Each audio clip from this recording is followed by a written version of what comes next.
Today we're going to focus on dividing fractions with whole numbers. Keep, change, flip still applies, same exact formula. Let's say we have 10 divided by 1/2. We still keep, change, and flip. Just because there's a whole number there doesn't make any difference.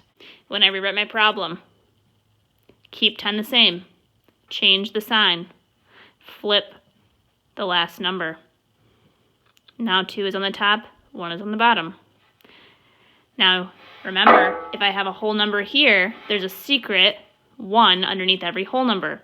Now all I have to do is multiply straight across. 10 times 2 is 20. 1 times 1 is 1. I can keep the 1 there or I can get rid of it. Either way, I'll accept the answer, but 20 is the proper way to write it. But that's my answer. Now remember, the first number you always keep the same, no matter what number it is. If it's a fraction, you keep it the same. If it's a whole number, you keep it the same. So let's say we do the opposite of this problem.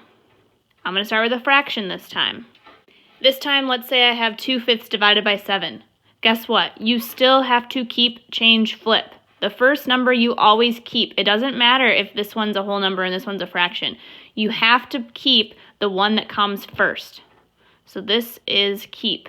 This is change. This is flip. The same rule applies. It doesn't matter that these numbers have switched spots. It doesn't matter that there's a whole number here now and this is a fraction. You're still going to have to flip this number. Don't worry, it's super easy. Because if you remember, every whole number has a 1 underneath it. So that's going to become 1/7. Let's rewrite our problem down here. Keep the 2/5 the same. We change the sign to a multiplication sign. We flip this 7 over 1, and it becomes 1/7. Now all I have to do is multiply straight across. 2 times 1 is 2, 5 times 7 is 35. So my answer is 2/35. So just to let you know, there is a way to show why this works, but it is very complicated and very confusing. So I'm just showing you the formula for distance learning.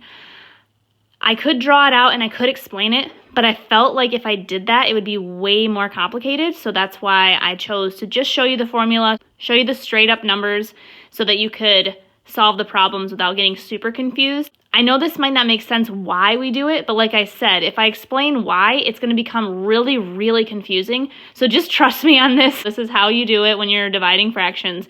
And if we were in school, obviously we would go way more in depth on this, but since we're distance learning, I'm just going to show you the straight up number way to do it so that we don't get super confused. So if you are so confused, let me know. And if you're super, super interested and just are dying to know why this works, message me and we can chat about it if you want to really talk about math.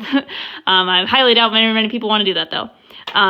So this is how you do it. If you have any questions, please let me know. And really, it's pretty simple. As long as you follow the keep, change, flip, you will get the problems right. And it's a pretty simple formula to follow. So hope you all have a great week.